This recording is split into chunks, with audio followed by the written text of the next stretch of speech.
Good morning.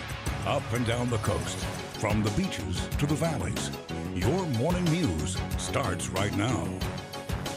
Good morning, everybody. Hope you're having a nice start to your Monday. It is May 11th. Thanks for waking up with us. I'm Joe Butita. Elise Martinez is working from home. We're going to check in with her later this morning. But right now, let's turn things over to Jason Stiff in the First Alert Weather Center. It's a wet one out there, Jason. Marine layer really stoking us this morning. Yeah, lots of drizzle, lots of mist in the air for many parts of the south coast, parts of the central coast too, and it's very mild for almost everywhere. And where we don't have a lot of cloud cover, it's a little bit cooler. Paso Robles and Cuyama both in the mid to upper 40s right now, but elsewhere it's the 50s. 54 degrees in Santa Maria, San Ynez, and San Luis Obispo. A mild 56 degrees in Santa Barbara with some mist and drizzle, coating everything with a little wet sheen, and 57 degrees right now in Ventura. Most visibility is not a problem right now. It is down to a mile at Gaviota. Remember, last week we had so much offshore wind. Now we have the onshore flow, keeping things a little bit cloudier, so make sure you drive carefully this morning, not only because of the visibility problems, but because we're going to have some wet roads because of that drizzle settling out of the marine layer. The wind, not a problem. Everyone has wind less than 10 miles an hour. We're going to eventually lose most of those May gray clouds, at least for a while. We'll have some afternoon sunshine for most locations, especially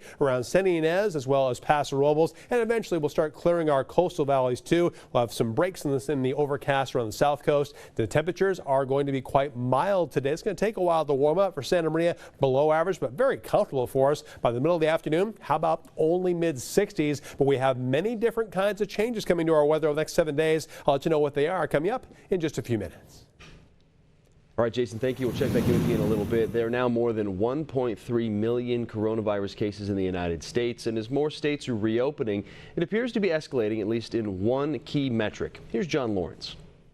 More than 20,000 new cases of COVID-19 were recorded in the U.S. on Sunday, according to Johns Hopkins University, and that number could increase. We're seeing in some states, a 20 percentage point increase in just 10 days in mobility. And that will translate into more human contact, more transmission. Some of these new cases are inside the Trump administration. Vice President Mike Pence's press secretary tested positive, but Pence says he won't go into self-quarantine. Meanwhile, the White House remains focused on rebuilding the coronavirus-stricken economy. We think that we have a little moment, the luxury of a moment, to learn about what's going on so that the next step that we take can be prudent. All witnesses for Tuesday's Senate Health Committee hearing will now testify remotely. Two of them and the committee chairman are in self-quarantine after possibly being exposed to the coronavirus. I'm John Lawrence reporting.